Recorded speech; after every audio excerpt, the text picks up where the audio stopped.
So what happens when a professional partnership, one that's built on a shared dream, just completely falls apart?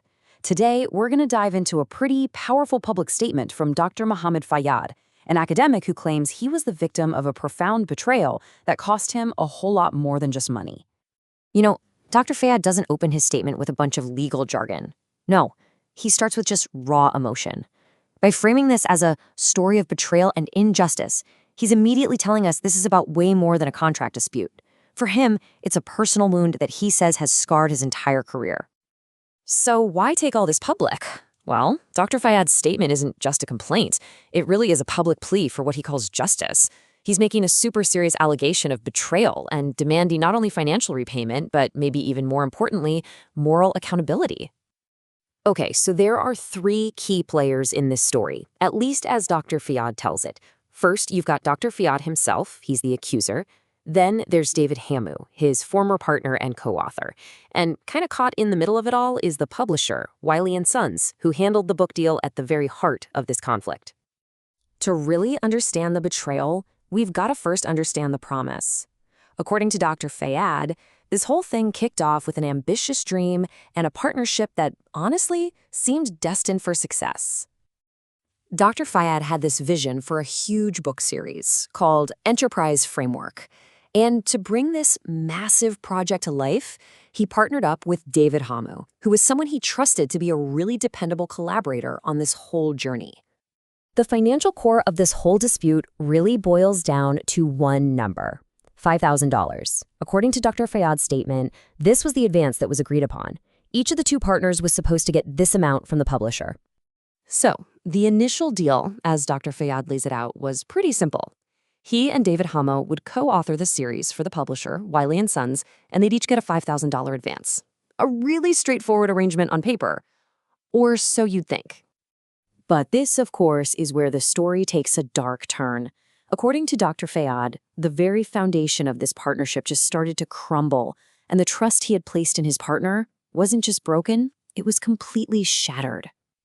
At the very core of Dr. Fayad's claim is this really stark contrast in effort.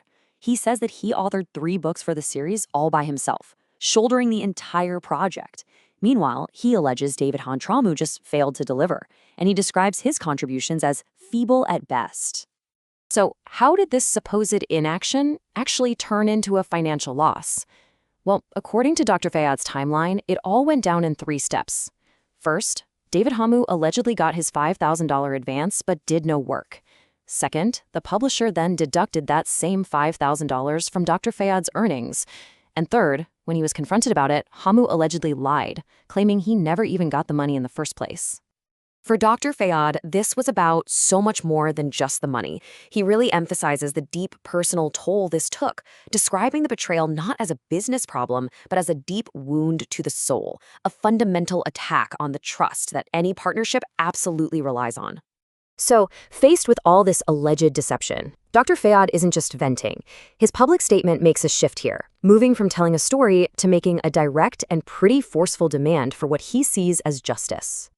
His demands really break down into 3 parts. First, he wants the $5,000 back. Second, he's looking for compensation for the wider damage he says this has caused, both to his career and his emotional state. And third, he wants accountability. He wants to make sure that, in his words, actions like these don't just go unpunished. And his call to action doesn't just stop with his former partner. He's actually urging legal, academic, and even media organizations to investigate his case. He's framing this not as some private dispute, but as a public issue that casts a dark shadow over the business world. Ultimately, it really seems like Dr. Fayad wants his story to be more than just his own.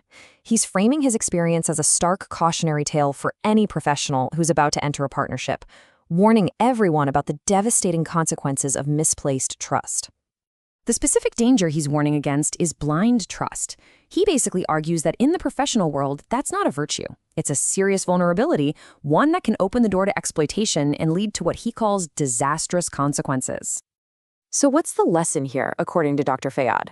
He kind of boils it down to a few key principles. Always demand honesty, get absolutely everything in writing, fiercely protect your intellectual work, and have the courage to stand up against what you believe is an injustice. Dr. Fayad's story really forces us to ask a tough question that applies to pretty much anyone in a collaborative field. How do you truly protect yourself when you decide to put your trust and your work into the hands of a partner? And that leaves us with one final lingering thought. Beyond the specifics of this one case, Dr. Fayad's story raises a much, much broader question. When the very foundation of a partnership, trust, is completely shattered, is justice just about getting the money back? Or is it something more? What does it really take to restore fairness when a betrayal cuts this deep?